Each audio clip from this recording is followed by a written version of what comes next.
Here's my review of Five Nights at Freddy's. I mean, keep in mind, I have not played the video games at all. I know about it. I know the basic premise. And I kind of went in this movie, for the most part, like knowing what to expect, but also went in blind. And I thought it was a really fun time. I think just the main problem with this movie is that it's a horror movie, but it's just not that scary. And like I said, I liked it, but it feels like there could have been a lot more to this movie than what there was. And for what we got, I thought it was still pretty good, but there are some times and points in this movie that I'm like, that felt like it was cut away in order to maintain that PG-13 rating and not go too far, which I understand because, I mean, FNAF is a game that's mainly targeted towards kids, but I still think that they could have gone a little bit farther with this movie. The basic premise of this movie is pretty simple because where Mike Schmidt is this security guard who works at this mall who he mugs this guy for thinking that he's abducting a child, but it was just his father. And you kind of can tell he's got anxiety and PTSD because his brother was like abducted. And he has a sister, Abby, and then because he has no job, Abby might go fall into the custody of his aunt. And so that's basically the main premise of this movie. After that, it's kind of basic. At least that's how I felt. But I enjoyed it. I had a lot of fun with it. There was just a lot of points in this movie where I wished that there was more. And as for the simple things, like in terms of the designs of these animatronics, they are done very well. And aesthetically, I think that this is just a really fun movie to look at. And we just see Mike try to get a job because he has to take care of his sister Abby so that he can maintain custody of her. So he calls about this security job for Steve Raglan. And Matthew Lillard gives a great performance here. Like, I mean, when I think of him, I kind of just think Scooby-Doo. So for him to kind of give like such a terrifying performance, I think was just really fun to see, where he becomes a security guard at Freddy Fazbear's Pizzeria. And you learn more about the lore. And if you have already played the games, you will probably know a lot about this movie before. Like, you could probably predict the twists, predict what's going to happen.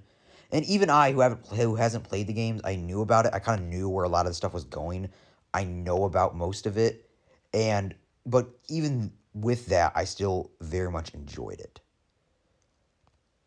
And because this movie is only an hour and a half, a lot of it kind of flies by.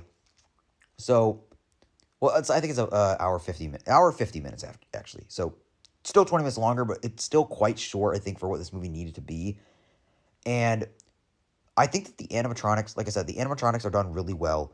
And right after that, though, even it kind of goes right into the movie where he becomes a security guard and he's just sitting. He's sitting at the desk just like in the game. And then at a certain point, you kind of hear the animatronics move. And it's really cool. Like, I think that it is a lot of fun. Along with him also having to watch over his sister Abby. And she's actually the one who kind of discovers that they're alive. And it's weird because she's not actually really that scared, which kind of plays into that horror of like the games with, in a way of, that like the child abduction. And I mean, of course, that's just a horrifying thing in real life. And it's very well played here, especially because we know that Mike's brother was abducted. Like we see through the flashbacks. And you kind of understand why he's so, and why he has so much anxiety and why he beat up the guy in the beginning of the movie. And like I said, the animatronics are beautiful, and I think that because this movie is very simple, there's not really there's a lot to talk about, but also not that much, and a lot of it is kind of praise for the visuals. In terms of a subplot, we have there's a big subplot of actually his aunt hiring these guys to go in and destroy the place, so then it makes him get fired, and then she can maintain custody over her niece. And it basically feels like that's only there just so we could have some kills.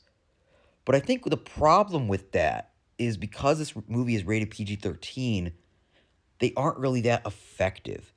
And like I hate to say it, this is a horror movie, horror that it has some creepy parts, but I feel like for the most part it's more, I hate to say, but funny. Because if we're being honest, the basic concept is pretty funny. Like, it's kind of silly just seeing these animatronics just, like, kind of walk around. But, like I said, this movie kind of goes by fast. And a lot of it is just kind of unraveling, like, the mystery of, like, this Freddy's Fazbear's Pizzeria and these animatronics. And through another character of Vanessa, you kind of learn more about the lore about how their kids went missing in the 80s. And there are a bunch of twists and turns with her character. But because this movie is only an hour and a half, it doesn't really feel like, a lot of this time, it doesn't really feel like a lot of these characters can get enough, like, development. And they try to kind of do this, like, mini romance plot. At least I felt like they were trying to do it, but it didn't really go anywhere between her and Mike. But it just didn't really go anywhere. And so for the basic kind of, like, main parts and reveals, you learn about how these ghost children that were murdered in the 80s, you learn about how they were killed by somebody, and they are possessing the animatronics, and that's why they come alive. Which, like I said, if you played the game, you already know, and I kind of know the gist of it, but I didn't really know too much about it. So, I mean, that is a horrifying concept. And, like, for a horror movie, I would say that concept is arguably the scariest part. You do get some cool jump scares, like when some people try to go in, but it's kind of played in such a silly way where it's not, like, super scary. But also, the spring lock scene is kind of terrifying. I'm not going to lie. That part, like, was kind of scary. See, I feel like a lot of this movie is just Mike sitting at the security cameras and kind of learning more about this lore and this pizza place.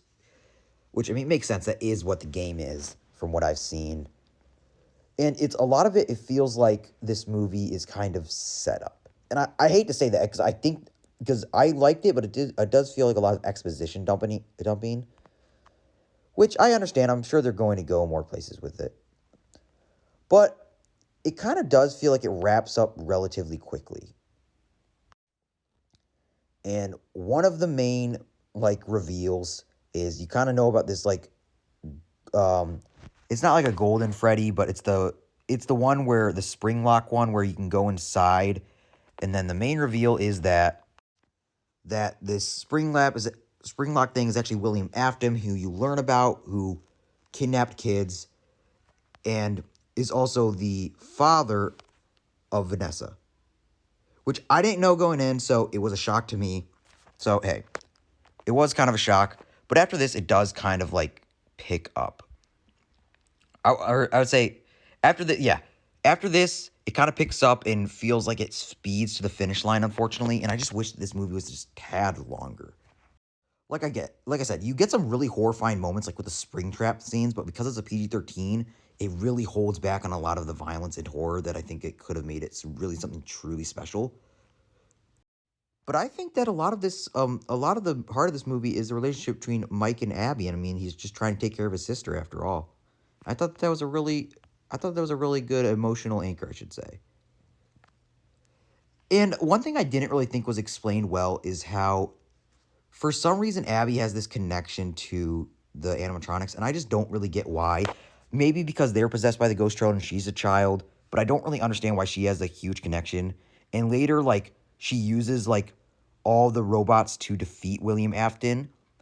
And it feels like that wasn't really well explained. At least maybe I missed something. Like, we didn't really get enough of explaining because it's only an hour and a half. And I wish we got to see more. And also, there's a cool cameo from Matt Pat himself. We got game theory, got film theory, where, I mean, a lot of people wanted Markiplier in this movie, but hey, I was pleasantly surprised to see my boy Matt in there. I mean, and he does make a joke. Like, he does make a joke, say, hey, it's just a theory, before he says, a film theory. That was just really fun to see. So yeah, overall, I really liked this movie. It just kind of felt like it rushed to the finish line towards the end. Like, William Afton's death kind of felt rushed. Wasn't as scary, But I think that the relationship between our main characters is what anchors this movie to become great.